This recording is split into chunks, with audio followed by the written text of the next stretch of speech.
So this is the first day of our 7-day retreat here in the year 2013, in Southern Dharma Retreat Center. And our retreat title for these 7 days is Unfettering the Natural Mind, the Path of Clear Seeing. And as was talked about in the opening talk last night,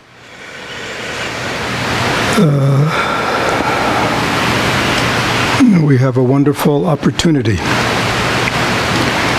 over these next 7 days to get a deep taste of this wondrous, powerful, pristine Buddha Dharma. Because we will be using as our text various teachings that speak directly to the truth and present the most clearest type of direct practices that will help us awaken to these truths. For those of you who have been on retreats with me over these past years, what you will hear in these teachings, in a certain sense, will not be new. In a certain way, we could say there is nothing new under the sun. Because over these past years, such as last year when we looked at the third patriarch's verses on the faith mind or trust in mind, the 3 years we spent in the Vimalakirti Sutra, the Platform Sutra of the sixth Zen patriarch, we have had ample opportunity to look deeply into the lineages and the teachings of the Buddhist tradition that speak directly to the need for each of us to wake up, to be awakened. And while there are many lineages and many traditions in Buddhism that have developed since the original teaching of the Buddha 2,600 years ago, there are certain lineages that have maintained in an unbroken continuity this emphasis on personal awakening and on the need or the necessity for direct experience. There are many Buddhist traditions that put a lot of emphasis on study. There are many Buddhist traditions that put lots of emphasis on ritual. There are many Buddhist traditions that put emphasis on devotion. But there are certain lineages which may have a little flavor of that. I mean, it's not as if those are not acknowledged and those aren't part of those traditions, but put the primary emphasis on direct experience.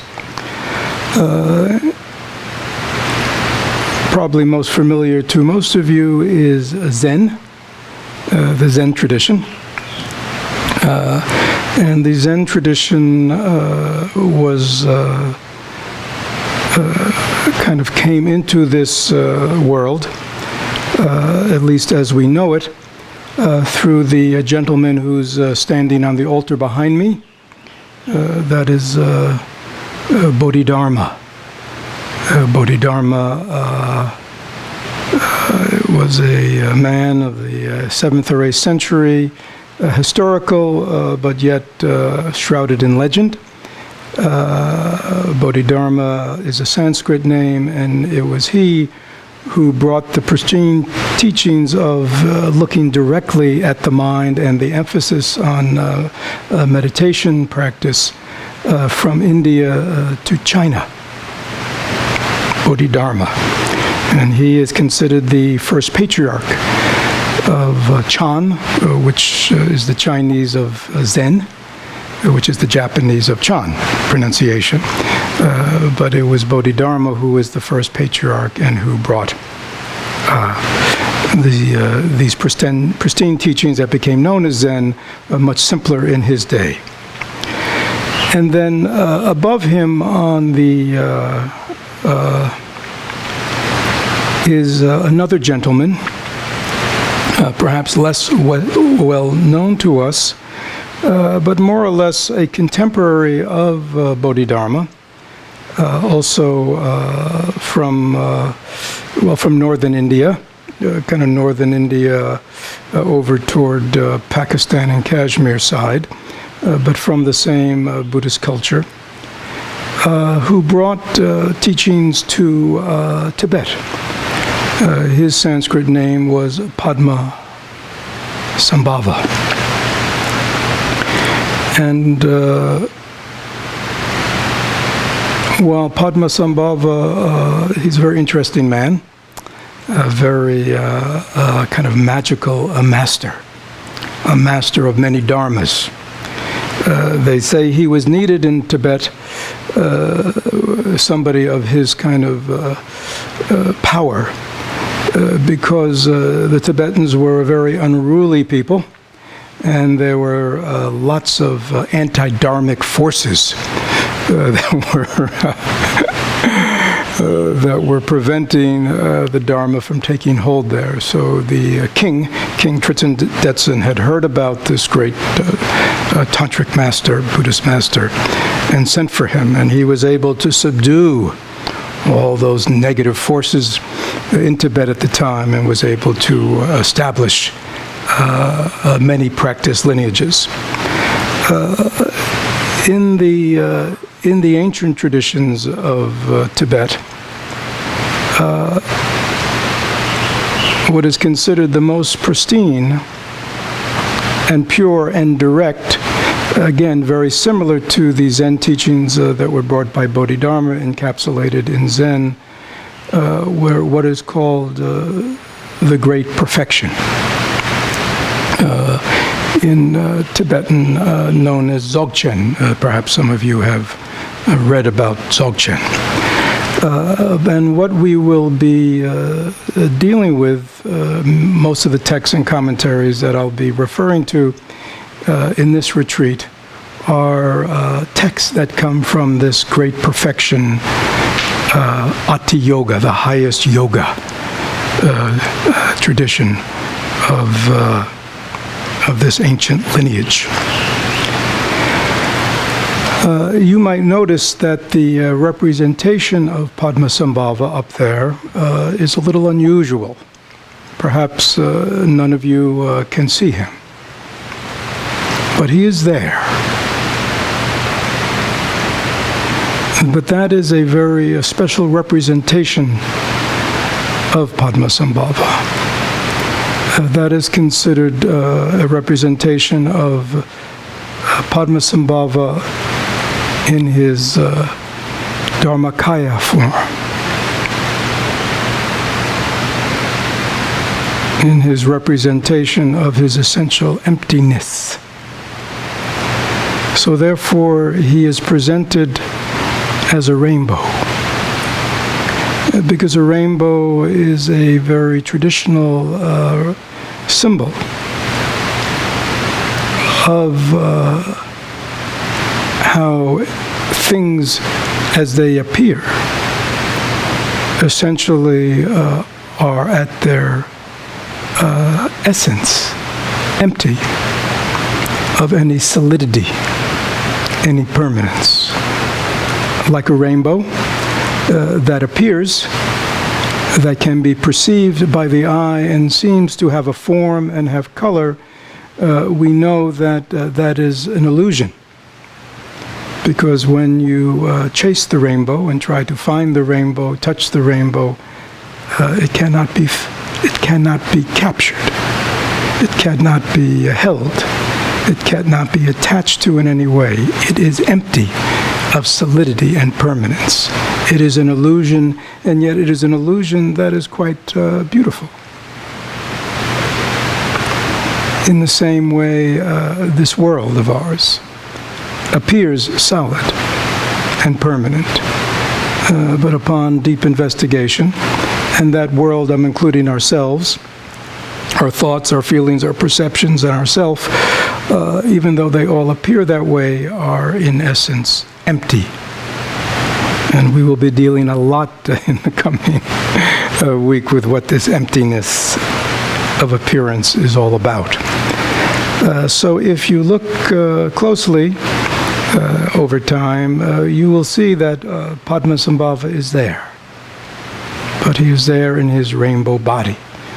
And so I brought that painting with us this week because I thought it would be very meaningful. And also that because these teachings that we will be discussing come from his practice lineage.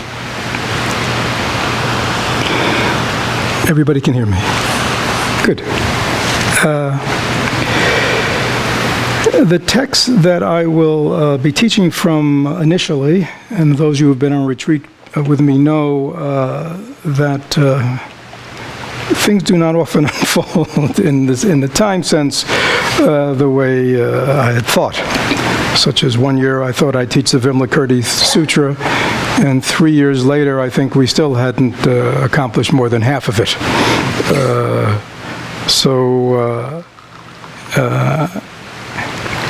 I have brought many wonderful teachings and texts with me, but they're all variations on a theme, and so we will see.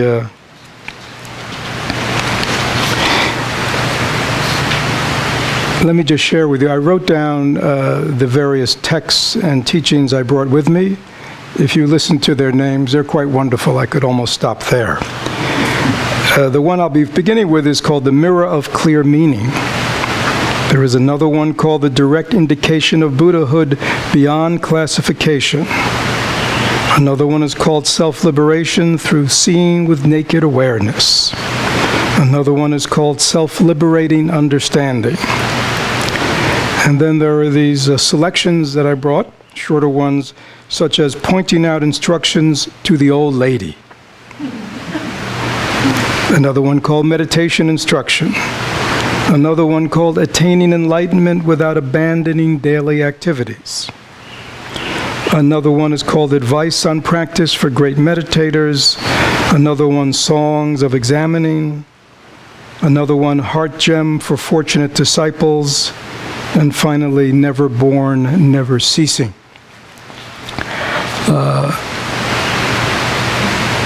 Somewhere inside myself, I hear a voice saying, "Stop. It is already complete. The teachings have been fully revealed. What more is there to say?" But because I'm an ignoramus, I will continue on.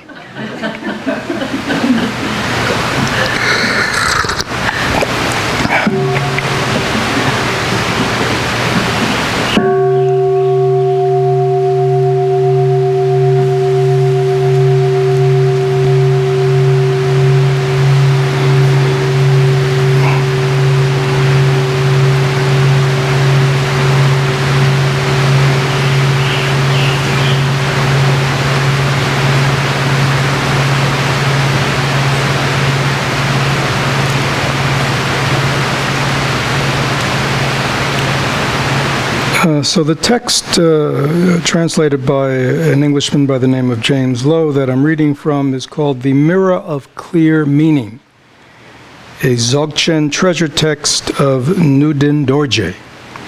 And there's really nothing really I could find about Nudin Dorje other than he lived sometime in the mid-19th century, spent most of his life in retreat, and obviously was quite known for his incisive capacity to teach. It's called a treasure text. This is a little interesting. Basically, in what's called the Nyingma, or the old tradition, it was said that Padmasambhava, during his stay in Tibet, secreted many teachings, short, pithy teachings, for future generations. Knowing that the Dharma always had to be kept alive and relevant to conditions as they unfold, he secreted these teachings. And so these short, very pithy texts that were hidden during the course of the next 1,000, 1,500 years, since then, there are these treasure finders who find these texts and they reveal them.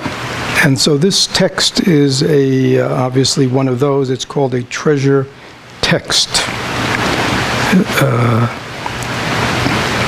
And so Nudin Dorji would say that this is not his teaching, but this teaching that he found that comes from the old man himself, Padmasambhava.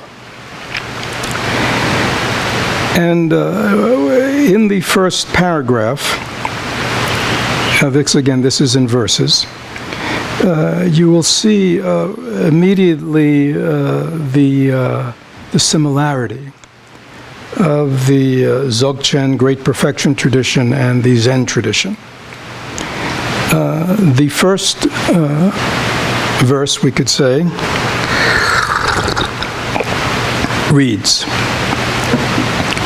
"Using this secret instruction, one can see one's own face, one's awareness, which is the primordially enlightened Samantabhadra.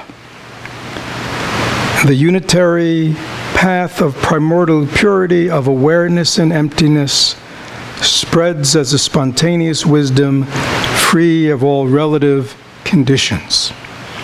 So this is this is the Dharma talk right here.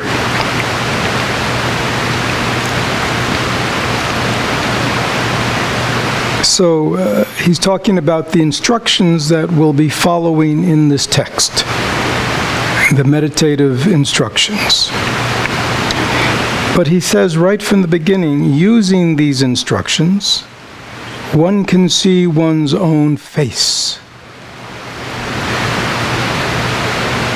Very interesting, right? Because right now, everybody in this room, right? Does everybody in this room have a face? If you believe you have a face, raise your hand.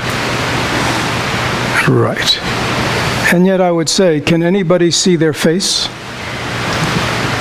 No. Actually, I can see your face. But paradoxically, I can't see my own face. What a mystery. So we all believe we have a face, don't we? And yet the truth is, without a mirror, we cannot see our face. Right? So what he's referring to here is there is another face just like your physical face. Right? The only difference is we believe we have a physical face, even though we can't see it. What Nudin Dorji is talking about here is our original face, the way we really are, the way we really appear, our true face. In Zen, that is called our original face before our parents were born. Maybe you've heard that expression.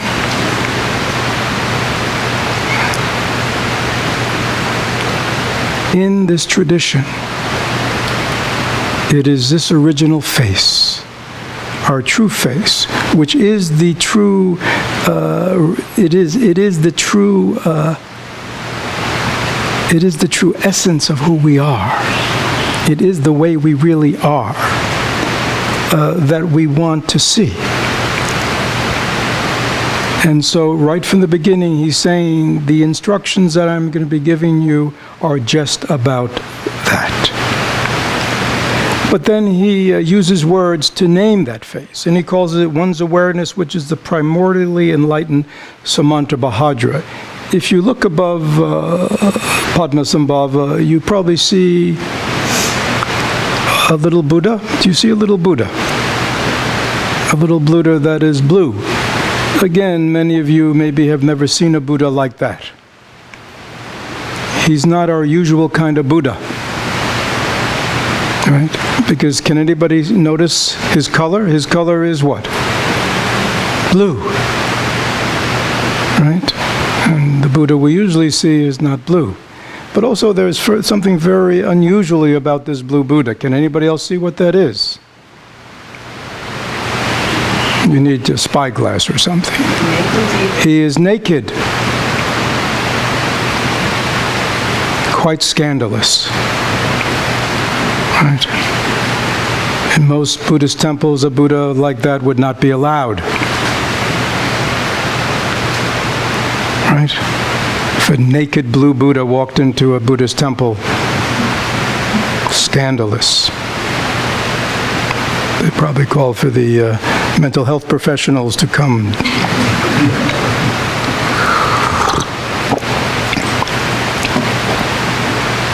So this Samantabhadra means the all good. All good.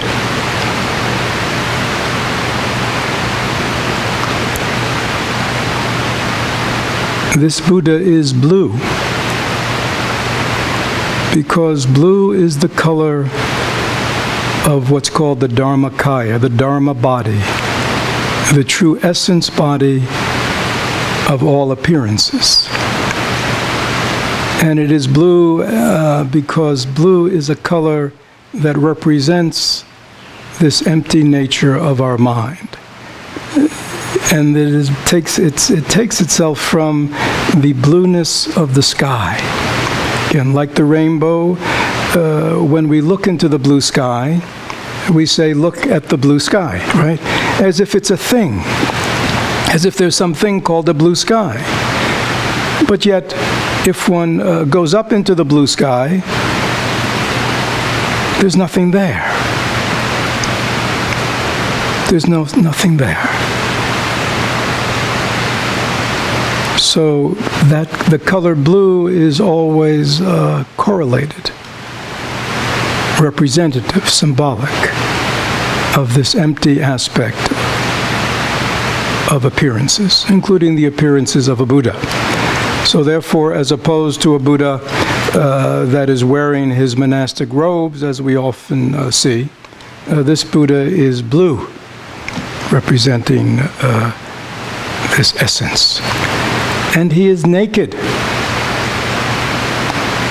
because our true essence, our true mind, has no marks at all. It is not defined in any way. It has no reference points. So, naked. Nakedness also means pure, not covered up in any way. Right? Everything is out there. And there's no need to pretty it up. There's no need to cover it up. There's no need to ornament it in any way. It is just as it is. And how is it? It is all good. Samantabhadra. So our true mind is the essence of all goodness. All goodness is not something that needs to be imposed from the outside by moral strictures and commandments, by rules and regulations.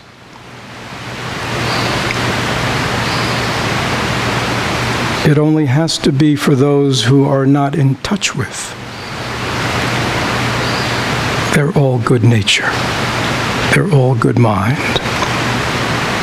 But for those who develop that capacity, they will find that everything they seek in life is already here. The unitary path of primordial purity of awareness and emptiness spreads as spontaneous wisdom free of all relative conditions. Again, I said this is Zen-like because in most traditions you start where? You start in hell and you work your way to heaven, right? You start in ignorance and you work your way up to enlightenment. Trudging, sloshing, slogging through the mud, working your way to enlightenment, right? Getting to nirvana. But in this tradition, right from the beginning, it is thrust forth. Our original nature, primordial nature. That means what? It is already here. There's nothing we have to do to make it, create it. It is the very foundation, essence of who and what we truly are. So this is very powerful. And in Buddhism, or let's say in these traditions, these direct experience traditions, this is the article of faith. Because this is not usually the experience of practitioners, right, who begin this training. So it is something that has to be taken on faith, but it's also something that should be incredibly assuring to know that in essence, your mind, and that which is listening to me right now is your mind, that this mind of yours is primordially pure, empty, and spreads into every experience, every awakened moment as spontaneous wisdom. Which is another very powerful statement. That this mind, not only does it have this essential purity and empty nature, but has this cognizant quality of knowing that manifests as wisdom, understanding, free of all relative conditions. Relative conditions are all conditions, all situations in life. These are relative conditions. This means that this wisdom, awareness, emptiness, manifests and enters every situation and is in no way inhibited by conditions.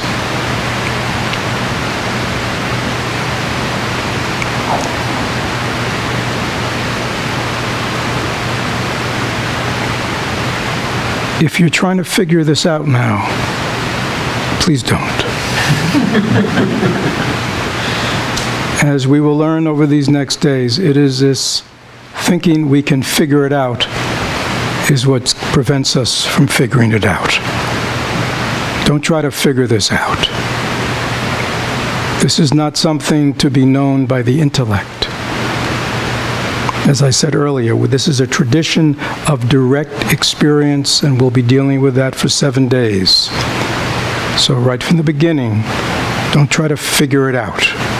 Don't try to wrap your head around this one. Just relax and bathe in the words. How wonderful. How wonderful. Many of us think that we are highly neurotic. Many of us think we're kind of broken, or many of us think we're kind of hopeless, or many of us think we're this or we're that. Right? We have all kinds of endless ego identifications and storylines about who and what we are.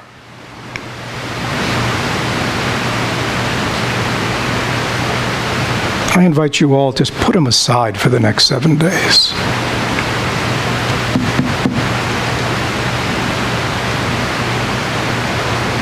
Identify with this.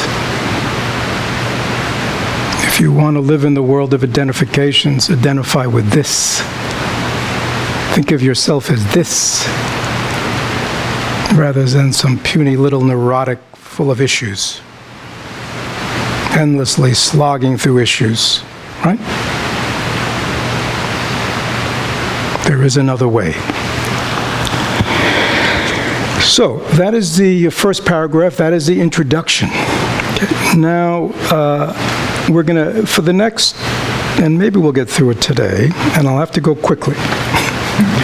Because even though this text is a profound meditation instruction on the true nature of the mind and thoughts and things like that, it sort of steps back now and kind of takes us into the world of kind of traditional Buddhist teachings. Because it's important to understand that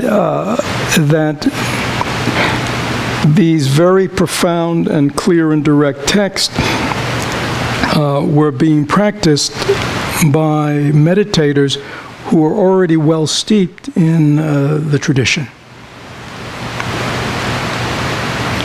And he will, and it's very traditional in these kind of texts, to spend a little time in the beginning kind of going over some major points. And please listen closely to them. Don't go, oh, come on, Fred, can't we just skip over them and get to the harder things? You know, it's sort of like, you know, the jewel and the ring.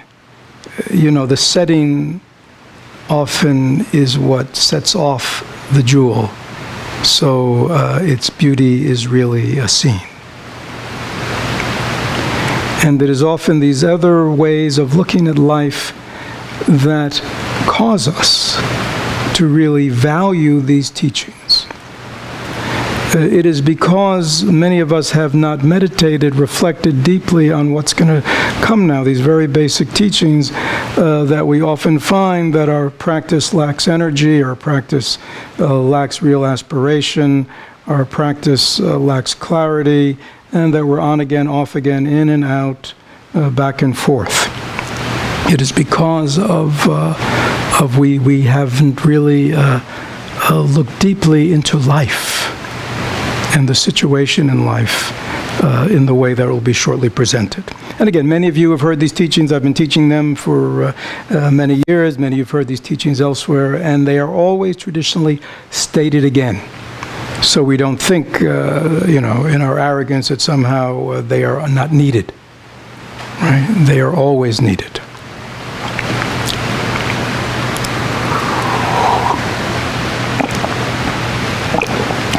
So he begins.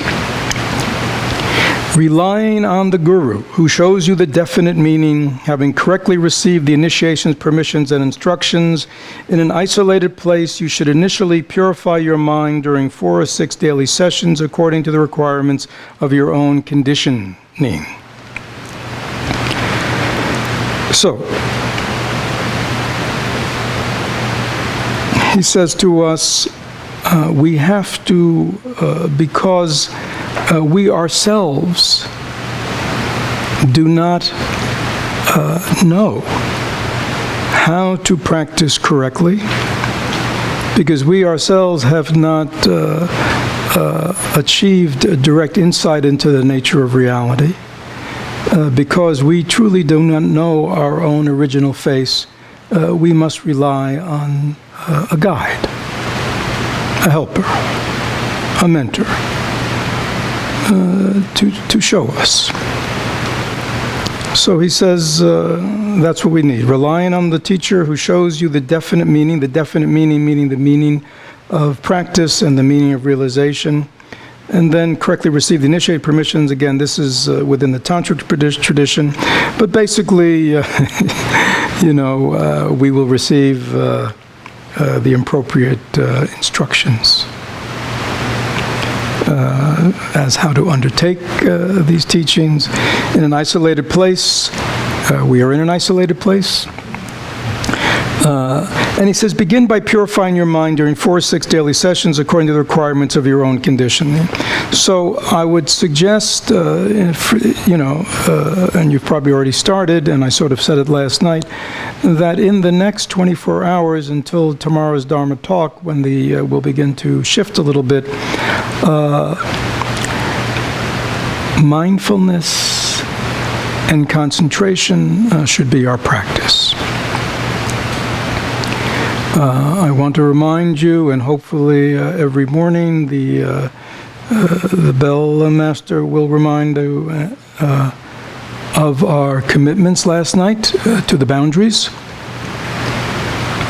because it is easy to forget that we have made the commitment not to stray into the boundary, crossing the boundary into the past or the future. So we need to stay right here. Mindfulness, the practice of mindfulness, is the foundation of staying here. Over the course of 7 days, we will understand that here and now has deeper and deeper meanings and experiences. But to begin, to be present to whatever you're doing. When you're walking, to know you're walking. When you're sitting, to know you're sitting. When you're breathing, you know you're breathing. When you're eating, you know you're eating. When you're listening to the rain, you're listening to the rain. Okay? The more over these next days that you let this mind settle down and be present and come into your own experience of what you're experiencing right now through your senses. And hopefully in the mindful movements today, you will help them do that. Darlene, if you would do the guided meditation today, and just help people come into the immediacy of their moment-to-moment experience using the senses. And the mind is a sense, too. It's the sixth sense in Buddhism. And so to be even aware that thoughts arise, that feelings are present within you, and just to be mindful of that. So before we can begin the process of looking deeply into the nature of reality, which we'll be doing, we need to calm and clear up things a little bit. We need to let the sediment, you know what I'm talking about? Lots of us come to retreat with a lot of sediment stirred up. Right? The mind stream is just full of stuff. We want to let it settle down so we can see clearly all the way to the bottom. Is that clear? So over these next 24 hours, I encourage you in your practice to cultivate mindfulness and concentration.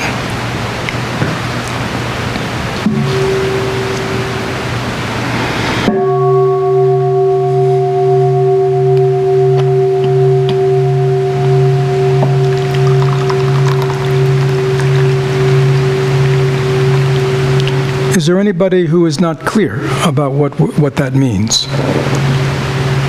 Because he also says, according to the requirements of your own conditioning, which means everybody here is different, everyone here is conditioned different, everybody has a different mind, so please, you know what you need to do.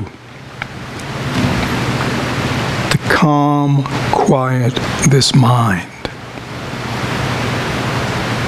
Obviously, the practice of moment-to-moment mindfulness, obviously the practice of full awareness of the body and the breath are very tried and true ways of calming and quieting this mind. Please be diligent. Don't be lazy and don't be self-indulgent. We have been indulging this mind with all its banality, with all its pettiness. You know what I'm talking about? And even its most profound, grandiose thoughts and beliefs that we have just loved. We can't even remember what they are now. It shows what they're worth. So please abandon it all and enjoy your capacity to live, as Thich Nhat Hanh says, dwell happily in the present moment. Just remember last night we said, all responsibilities gone. We have no roles, we have no responsibilities while we're here. We've chucked our past, we don't care about our future. Is there any reason not to be happy? We have all the food we need, beautiful rainy day, everything so green and vibrant. If we are not happy, if we are not calm, it is because we are not present to this reality. We are lost somewhere. She agrees. Come into the present.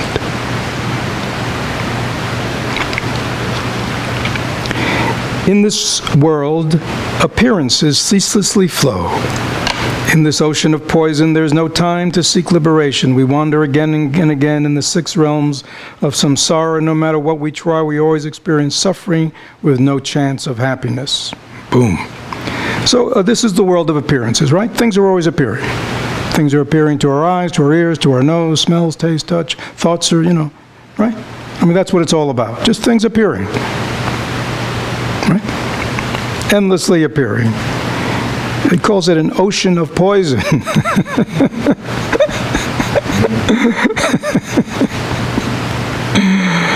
Who would want to swim in an ocean of poison? Yuck. And yet we do. We swim in the ocean of poison, right? Of stress and anxiety and frustration and right, and sadness, and where we're at. This is the ocean that human beings swim in. Right, and then grasping and needing and wanting and pushing away and happy and sad and up and down and right, and busy, right? You know what I'm talking about? We call that life. This guy calls it an ocean of poison. He obviously has a very unique vantage point. Please reflect deeply on that. So busy pursuing, right? We'll even pursue our little to-do list as if they're the most important things in the world. That's how sick we are.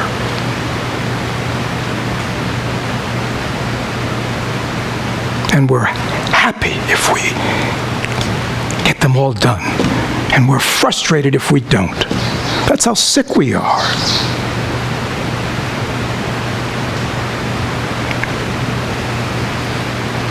Too busy to seek liberation. I'm too busy. I got to go to Home Depot. I got to drop off my stuff at the cleaners. I got to, right? Who's got time for liberation? Too busy. Busy. In the ocean, swimming in the ocean of poison. I just love these guys.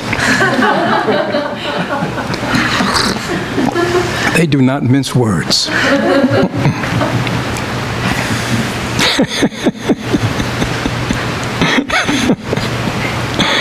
We wander again and again in the 6 realms of samsara. 6 realms of samsara are the 6 wheels. Basically, what he's talking about here, just very simply, are, if you can just posit it as psychological states. I mean, from states of real suffering and pain, and, to states of great neediness and wanting and grasping and thirsting and needing, to kind of animalistic kind of just eat, drink, kind of states, and then we kind of move up and we get into the the Titan states, we pursue power and fame and power over, and we enjoy moving up the ladder and all that kind of stuff. And then there's the Deva realms. Everything is beautiful and luxurious and sensual, and nice music and good clothes. So anyhow, just endlessly moving through these different realms, up and down and back and forth. Sometimes we're up. When it's up, we're happy. When it's down, we're sad. When we get what we want, we're delighted. When we don't get what we want, we're pissed. You know what I mean? It's just endless, endlessly self-conscious, wondering about what people think of us. I mean, it's, right? When they like us, happy, we're feeling great. When they don't like us, we feel miserable. When we're noticed, it doesn't get any better than this. When we're not noticed, we feel empty and lost, and bad, right? You know what I'm talking about. That's the 6 realms, endlessly circling, up and down. Sometimes we gain, sometimes we lose.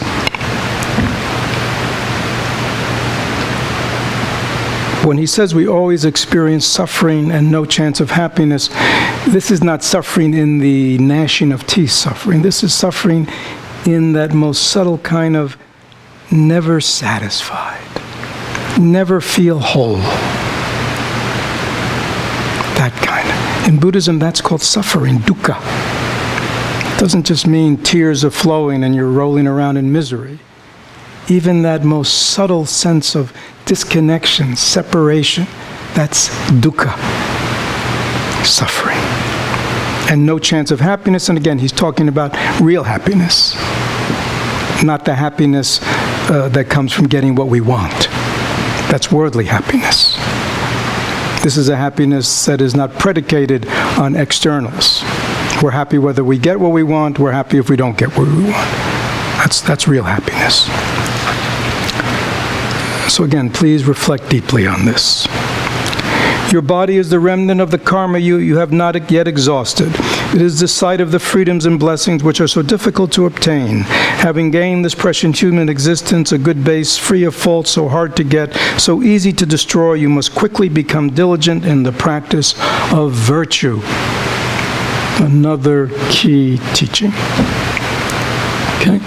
We all have bodies, because he said it's a remnant of the karma we haven't exhausted, which means the past is being experienced in our current body. We might have had diseases when we were young. We might have had physical injuries. We might not have taken care of our body. We might have done things to our body that were injurious or toxic. So all these, all these remnants of our past causes are still not exhausted and still manifesting in our body, and will continue to manifest. That is a given. Right? At the same time, in this remnant of our past karma, this body, this is wonderful. He said, it is the site of the freedoms and blessings which are difficult to obtain. And this is referring to a very specific teachings about the freedoms and opportunities, which basically means I have a human body. I'm not a cockroach.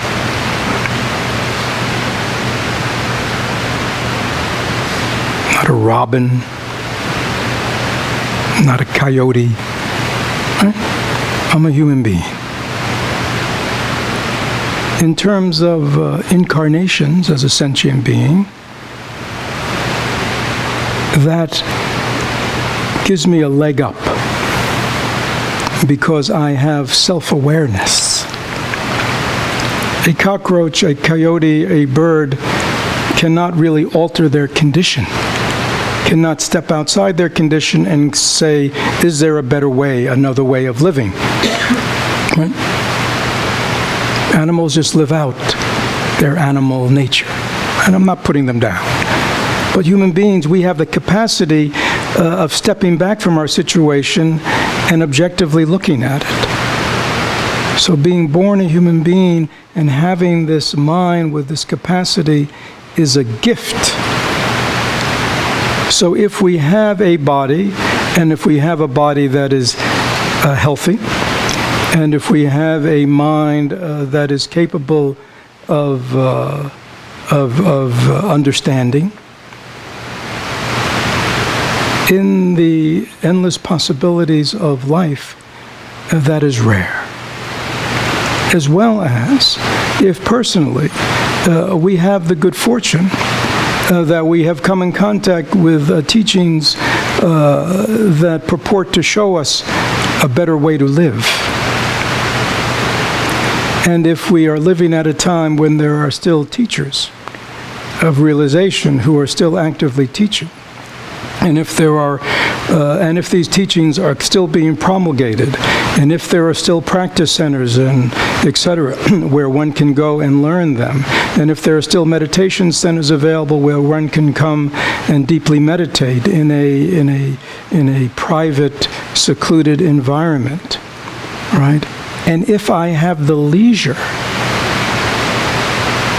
to take advantage of that, which most human beings do not have that leisure. Most human beings do not have the opportunity of coming in contact with the Dharma and coming in contact with teachers, coming in contact with practice centers. And even if they did, most human beings do not have the leisure. They are just struggling to survive.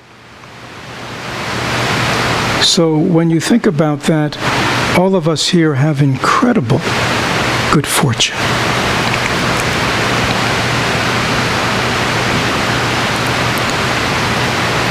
In Buddhism, this is called the precious human life. Each of us here has attained the precious human life with all the requisite opportunities. Everyone here has. That is why we are here today. But having gained it, he said, so hard to get, so easy to destroy, you must quickly become diligent in the practice of virtue, which means what? Use it. Don't waste it. Use it. Understand how precious, how rare, and how it can be taken away. We don't know where we're going to be a year from now. We don't know if we'll ever come back here again. We might not have the money. We might have other responsibilities or work or things that prevent us from doing it. We may suffer a stroke. I mean, who knows what could happen? But right now, we are here.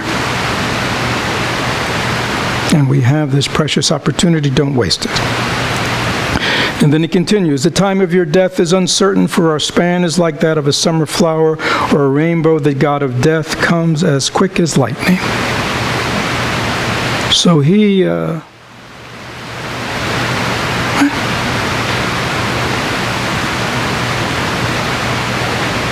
Is that true?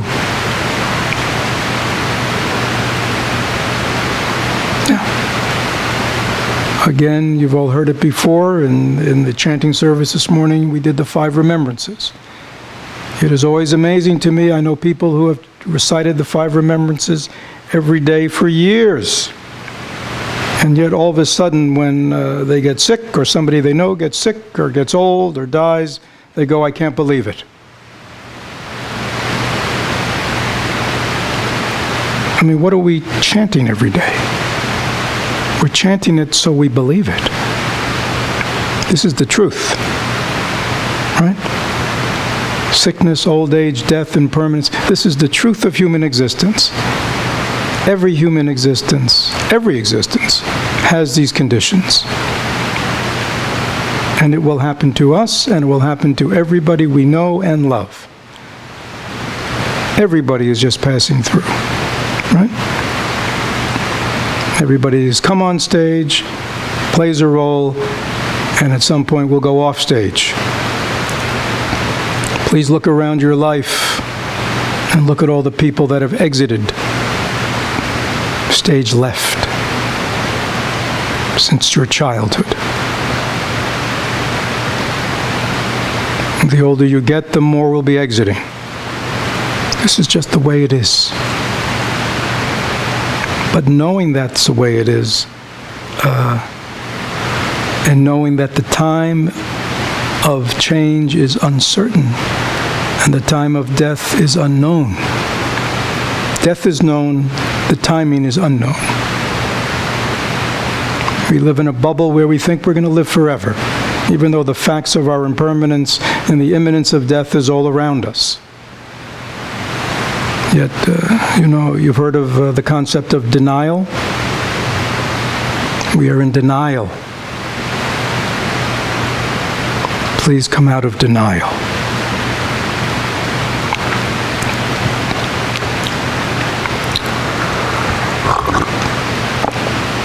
Death comes as quick as lightning.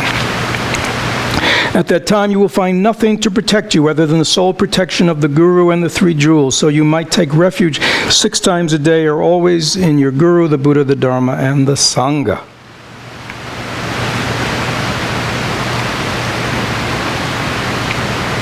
Please understand, Nuden Dorji was not working on commission. He's not selling Buddhism. There's nothing in it for him to get people to take refuge in the Guru, Buddha, Dharma, Sangha. He's saying, see at the essential core of meaning in life, what is it that you can rely on? What is it that you can have confidence and trust in? And what will protect you from these endless winds of change and impermanence and ups and downs and comings and goings of this life?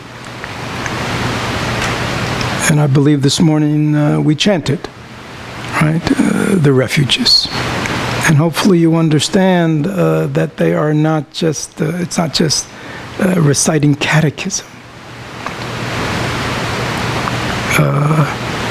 To take refuge in the Buddha means you take refuge in your Buddha nature and your potential to live an awakened life, and you take refuge in the Buddha Dharma, which means all the teachings and practices that have been that come from the awakened mind and have been taught by the teachers and the masters for 2,600 years, that have such inherent wisdom, that have such inherent practicality, and have worked for 2,600 years. These teachings and these practices have liberated people from suffering for 2,600 years, generation after generation after generation, no matter whatever the variables of culture and race and ethnicity or gender, whatever you want to call it, culture, all those variables, it's always replicable. That's something to trust. I mean, if you're going to trust something that is trustworthy. He's saying, take refuge in the Buddha, Dharma, Sangha. Sangha, of course, is the community of practitioners, spiritual friends, people who support your awakening and transformation. And why does he put the teacher first? Because it is especially in the practice lineage, this is not a tradition that is passed on by going to school. This is not a tradition that is passed on by reading books. This is a tradition, this is a living tradition that has been passed on from teacher to disciple, unbroken, for 2,600 years. Unbroken. That every teacher has a teacher, has a teacher. Every teacher was a student. Going back to the Buddha. Going back to Padmasambhava. Going back to Bodhidharma. And it is the fact that this is a living Dharma, and that the living Dharma is expressed through teachers who hopefully, authentically have studied and practiced and come to some degree of realization of the truth of the teachings so they can give it to you in a living way, which is a very different presentation than through books, through intellectual learning. It is also the teacher that teaches us how to apply the teachings and demonstrates to us in their own life how to live the teachings.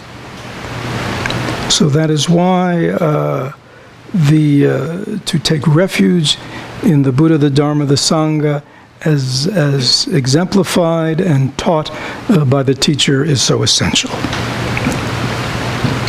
And then he goes on to say, all sentient beings in samsara have at one time... just hold on a second. Any questions? I mean, anything that's not clear? Anything that's confusing? Anything doesn't make sense?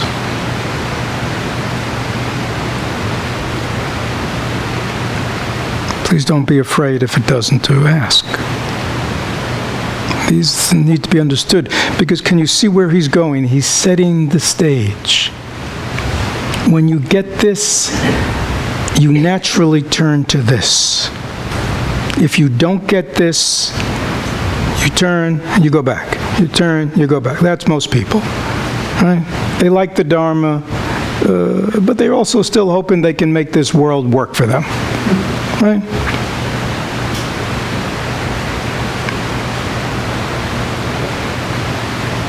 And that's why it doesn't work. Because we haven't done this. We haven't really looked deeply. In Buddhism, we look back. Remember, the Buddha had a good, remember Shakyamuni, Siddhartha? The Buddha had a good life. Do you remember that? He was a prince. He had a palace. He had a wife and a child. He had ease. He had wealth. Do you remember he had youth? He had everything. You know, he had the American dream. He had everything you're working for. He had people running his errands. He just made up his to-do list and he gave it to somebody. So he had it even better than we did. He didn't have to go to Home Depot. He didn't have to pay his bills. And yet he looked deeply into life and he saw that it is not as it appears. And therefore he turned away from that worldly, with its very limited capacity to produce happiness, and ultimately that produces dissatisfaction, and he turned his energies and his attention to creating the basis for something more meaningful. Is that clear? But that came first. If you haven't done that, then this will always be a hobby.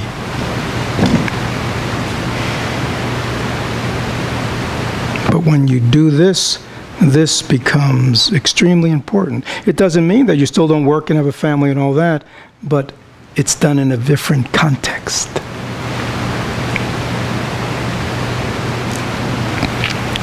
So he says, all sentient beings in samsara have at one time been your parents.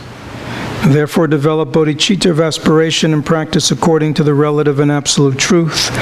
Now that you have gained the excellent support of this human existence, you must practice the undeceiving instructions of your teacher.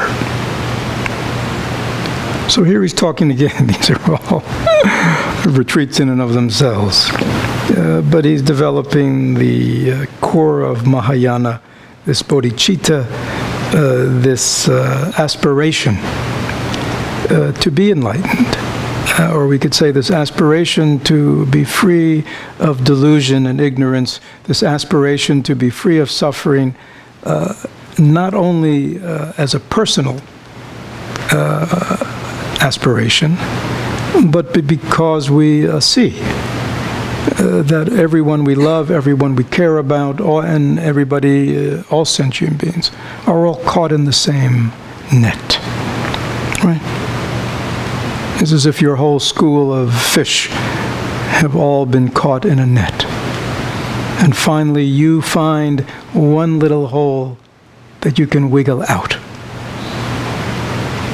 What are you going to do? You're going to wiggle out and save yourself and let all the rest of them be caught in the net.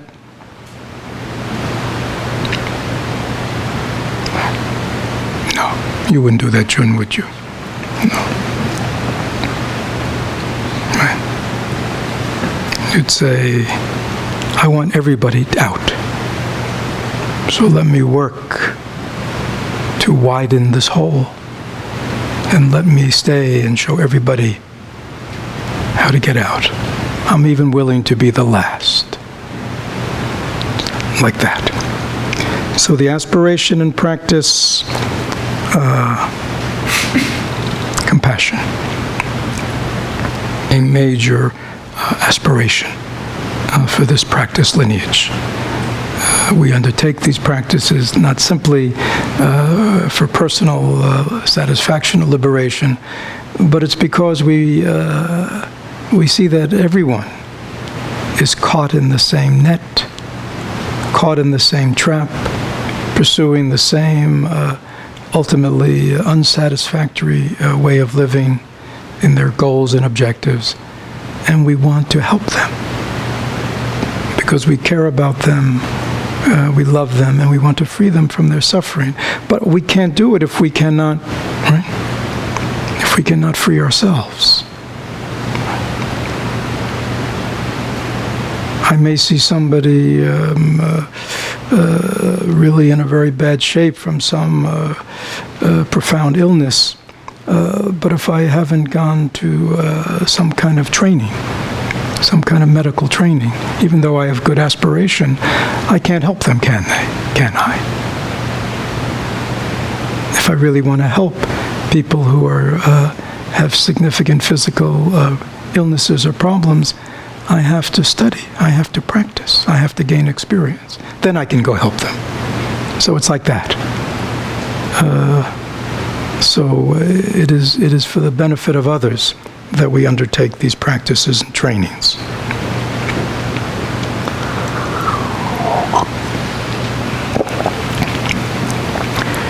Well, our time is up, but there are 3 more verses. Are you game? If you're not, or have you had enough? Go for it? Okay. Let me drink a little more tea and we'll see what happens.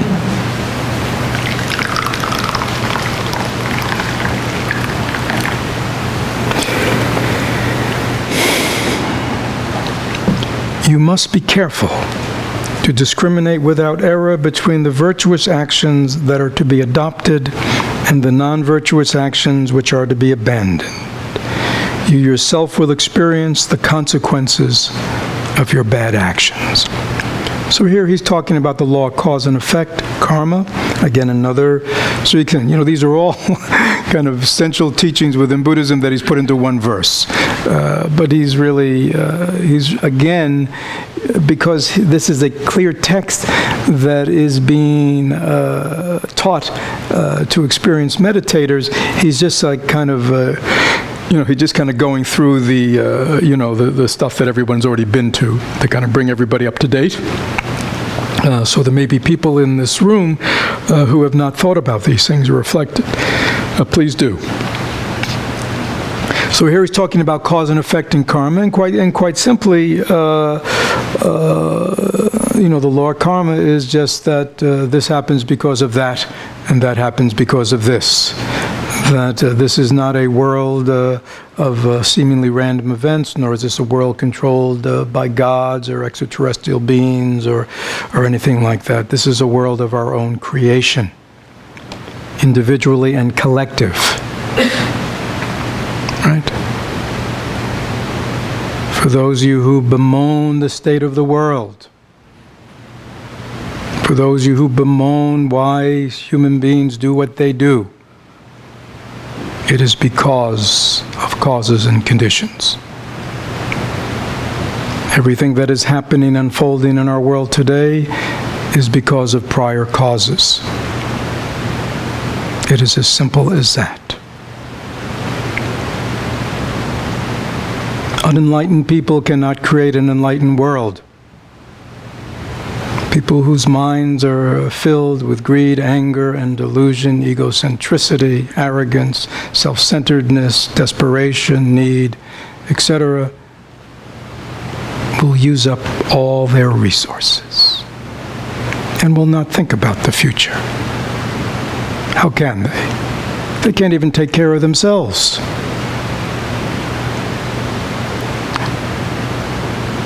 If we want the world to change, we have to create different causes. If we ourselves want to change, if we want a better life for ourselves, a better mind, better relationships, etc., we have to realize that what we are experiencing now is a result of past causes, and if we want it to be different in the future, we need to make future causes. We need to make causes right now that will bring future, different future results. That is the way.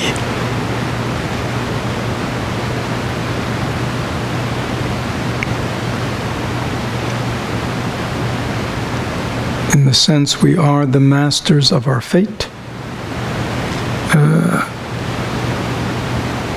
there is free will, but it is always within the context of the causes and conditions of the past.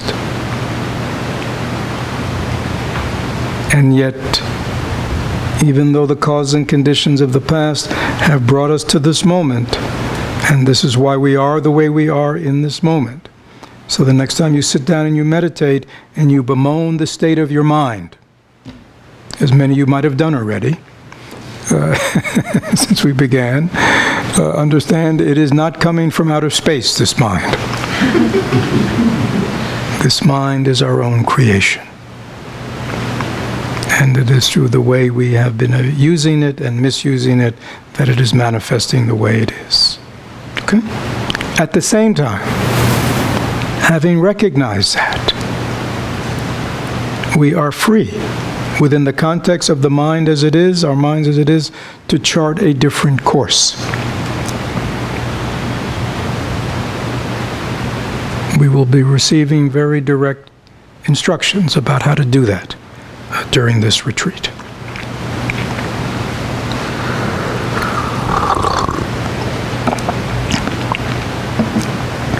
Yama, the terrifying god of death, knows all the good and bad things you have done. Sort of like Santa Claus.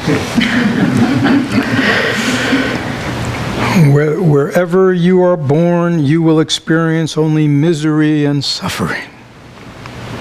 Other than the three jewels, you will find no refuge to protect you or to accompany you.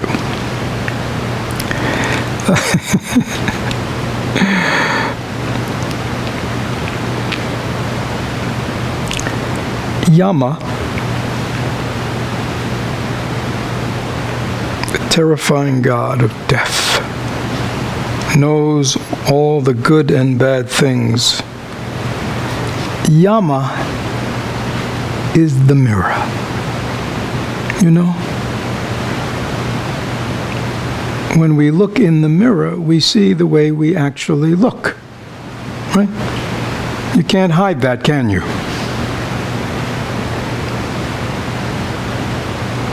That's the way we look.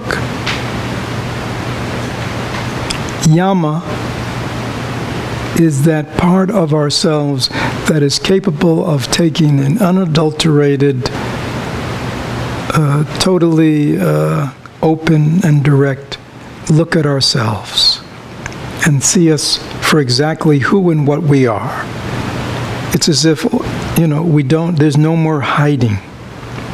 There's no more pretending, there's no more denying, there's no more covering up. You do not have to wait to your death to encounter Yama. You have the capacity right now to see clearly your state. And to see clearly that if you continue to make the kinds of causes that you have made in the past, your life, your mind will continue to unfold in exactly the same way. The external conditions may change, but the internal unfolding emotionally, cognitively, the felt existence of your life will not change. So it is very important that we learn to have that kind of yama, that kind of terrifying. Who's it terrifying to? Who's scared of yama? People who like to hide. Ooh, I don't want to see myself that clearly. Right?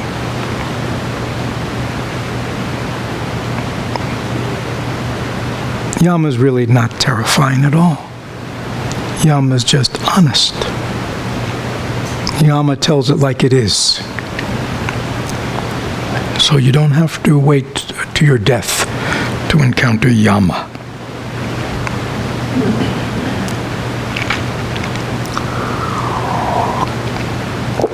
Again, why the 3 jewels? Because you understand that the fundamental basis of our happiness or our unhappiness, of our well-being, of our ill-being, is all in our mind. It is our mind that is the creation of samsara and nirvana. Ignorance, enlightenment, these are all mind. And so, therefore, when we understand that, that is why he says, make the Buddha Dharma Sangha as your companions. Because it is only the Buddha Dharma Sangha in your life that speaks directly to the condition of your mind and has the teachings and the technology and the practices that will facilitate its transformation. That is why he says it is the only true accompanier we need in this life. Doesn't mean we can't have good friends and family and all that other stuff, all that other good stuff. But at the essence, it is the Buddha Dharma Sangha that protects us and that we want to accompany. And then, here we are. Okay. The embodiment of all the Buddhas of the past, present, and future is your root guru. The one who has all the qualities and shows you the threefold kindness of giving you material support, Dharma teachings, and enlightenment. So you should keep him or her at all times on the crown of your head with ceaseless remembrance. To meet such a teacher, and here I'm substituting the word teacher for guru, to meet such a guru, such a teacher, is as hard as for flowers to appear in the sky. To receive his teachings or her teachings is as rare as the appearance of stars in the daytime. Therefore, you should pray that you merge inseparably with his or her mind. So what he's really referring to here, and we can see how to understand it, is within the context of this tradition, this is a practice. Because even though there is Buddha Dharma Sangha, even though there is the enlightened mind, even though there are the teachings and practices that reveal it to us, and even though there are the practices that help us realize it, it is the teacher who shows us how to practice, and it is the teacher that directly, experientially reveals to us the nature of our mind. And so therefore,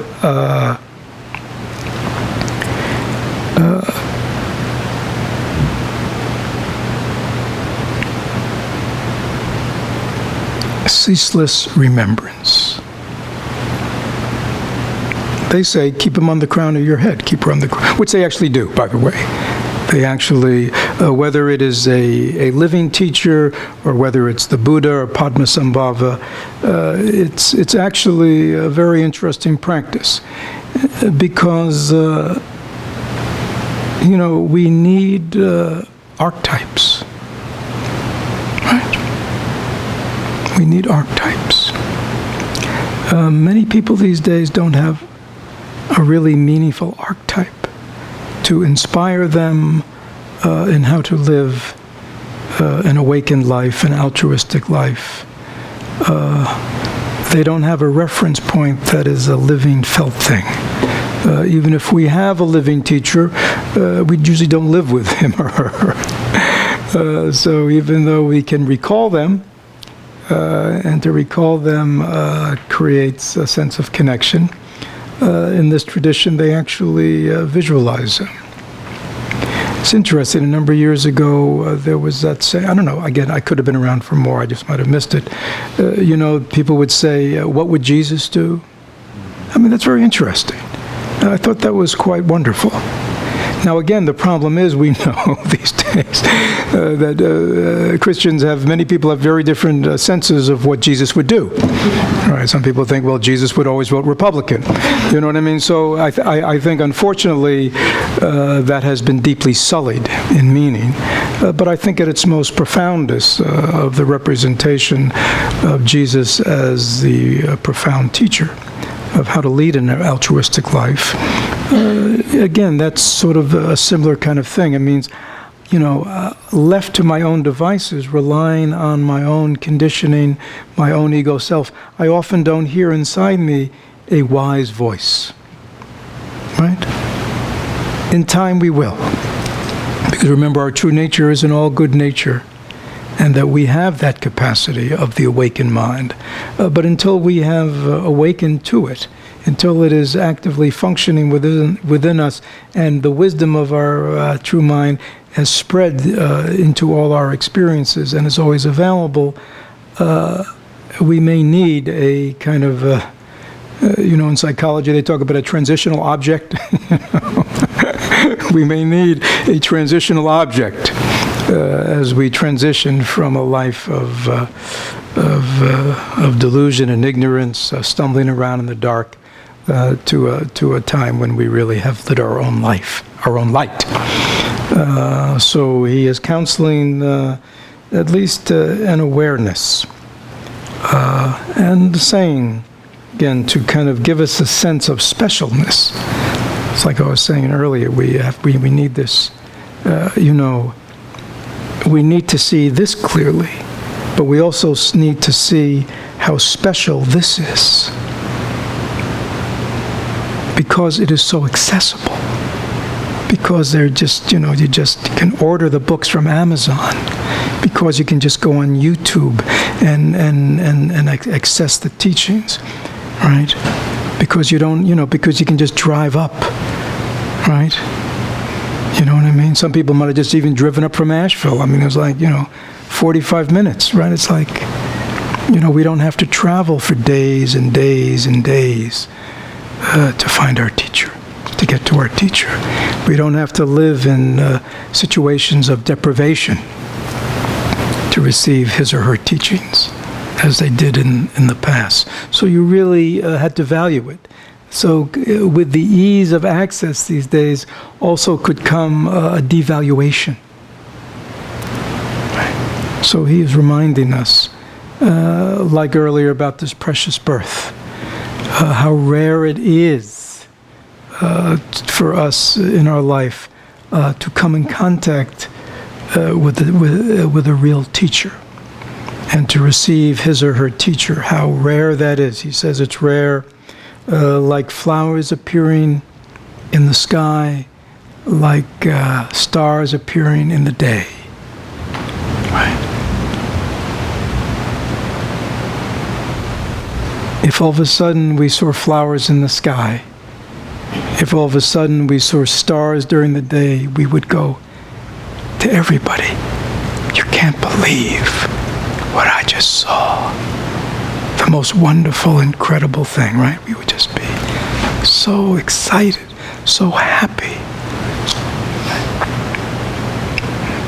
Do we feel that way when we encounter that teacher, that root teacher, that has that capacity to liberate us from our delusion?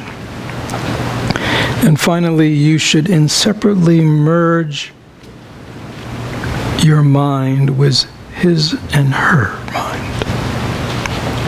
That's a very key. teaching, statement. It's even a prayer in this tradition. May my mind merge with my teachers.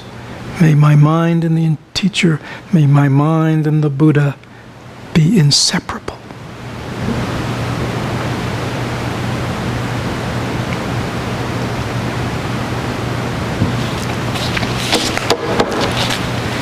Any questions?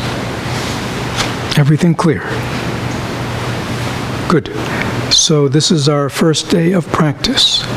Please remember your boundaries. If you need to, set up electrified fences.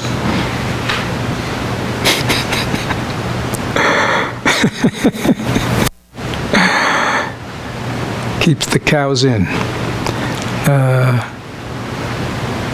Be diligent. Don't be self-indulgent. You have indulged this mind in its wanderings in past and future and drama and melodrama since endless time. Giving it a rest for a week will not cause major deprivation or withdrawal. Experiment. So please keep your boundaries intact.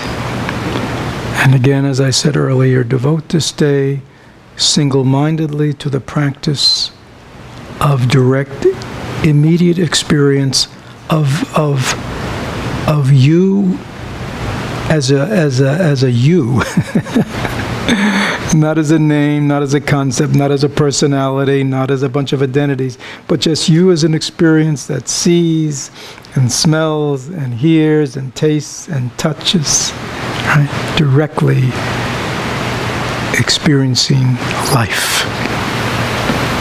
That's the practice of mindfulness. Okay? And important things, since none of us here are master meditators, do not be frustrated if you don't get it perfectly. To be frustrated is to indulge your ego. Don't think that you're really a good practitioner because you're pissed at yourself for not doing it right. Because you're frustrated. That is just your big, fat ego thinking you should be different than you are. That's the problem.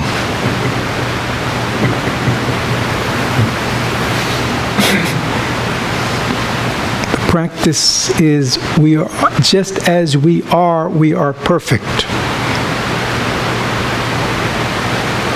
That doesn't mean you indulge that part of you and let it eat all the ice cream and candy it wants. But you're not angry at it. You're not frustrated with it. You work with it. You want to help that part of you grow up. Okay? Everybody clear? And again, in these Dharma talks, I will be giving general instruction, but as you know, I'll be seeing each of you in your private interview, and in that point, I'll discuss with you individually your practice.